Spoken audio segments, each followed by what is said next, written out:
Being responsible isn't the problem. It's forgetting that you're part of the equation too. Welcome to the Midlife Reinvention Podcast, a podcast helping women in career and life transitions achieve clarity on their next steps so they can transform uncertainty into an energizing next chapter. I'm your host, Kavita Ahuja, and the founder of It's My Time Now Coaching. If you're wondering what's next in your career or life, you are in the right place. Through solo and guest episodes, you'll gain practical tips, tools, and inspiration to help you uncover blocks, gain confidence, and be, do, and have what you want. I rediscovered myself after the age of 50, and I know you can too. It's my time now to help you do just that. I'm so excited you're here. Let's dive in.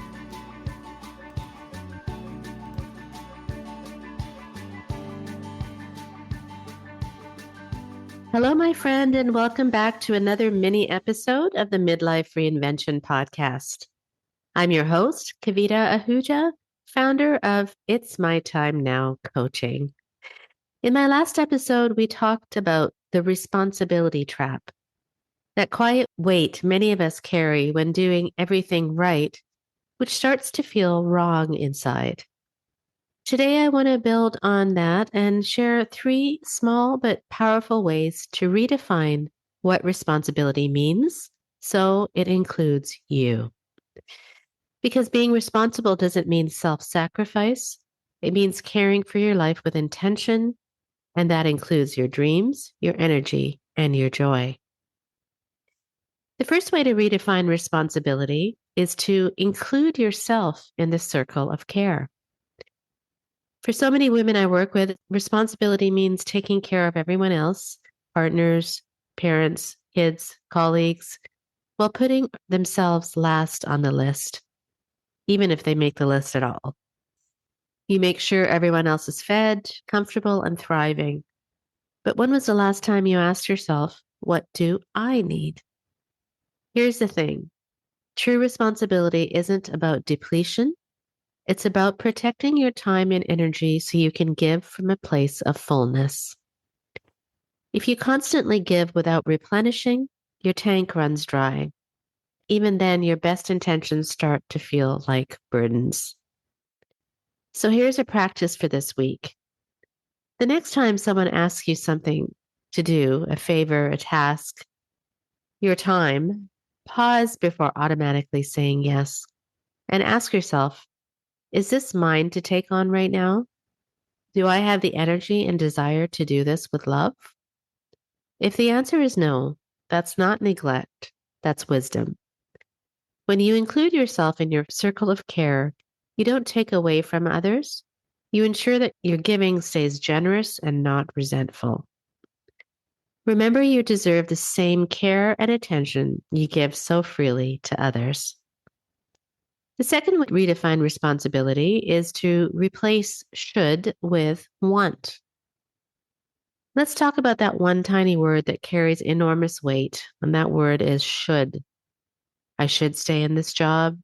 I should be grateful for what I have. I should do what's expected. Every should comes with invisible strings, strings that tie you to old rules, other people's opinions, and outdated versions of yourself. When we live by should, we often forget that we're allowed to want. So try this week. Whenever you hear yourself say should, pause and reframe it. I should stay in this job becomes, I want to stay in this job because, or I want to explore something new because. You may find that half your shoulds don't hold up anymore. When you lead from want, you move from obligation to clarity, and you begin to reconnect with what lights you up. The shift from I should to I want might seem small, but it helps you get clear on what really matters to you. Because should usually reflects what others expect, while want helps you reconnect to what's true for you. And the third way to redefine responsibility is to model courage, not compliance. This one is close to my heart. Many women I coach would say to me, Kavita, I can't take risks. My family depends on me. And I understand that deeply. But what I remind them and what I've learned myself is that your family also depends on your joy, your aliveness, and your sense of purpose. If your children only see you doing what's expected, they'll grow up believing that dreams are indulgent. But if they see you trying, stretching, learning, and even stumbling, they'll understand what courage really looks like. And courage doesn't have to mean big leaps. It can look like speaking up in a meeting when you normally stay quiet, even if your voice shakes, applying for the opportunity that really excites you, starting the class you've been curious about. It can mean sharing your story or saying no when your heart says no. So try this. Think of one small action you've been avoiding because it feels uncomfortable, then take it. That single act of courage can shift your energy more than you can imagine. Because every time you step towards what feels authentic, no matter how small the step, you teach the people around you that courage and responsibility can coexist. So, as you move through this week, my friend, remember these three things. Number one, include yourself in the circle of care. Number two, replace should with want. And number three, model courage, not compliance. You don't have to abandon your responsibilities to rediscover yourself. You simply have to redefine what responsibility means for you to make sure it includes your happiness and growth too. If this message resonated with you and you're ready to explore what responsibility to yourself looks like, I'd love to help. Book a complimentary breakthrough session with me at itsmytimenowcoaching.com or simply click the link in the show notes.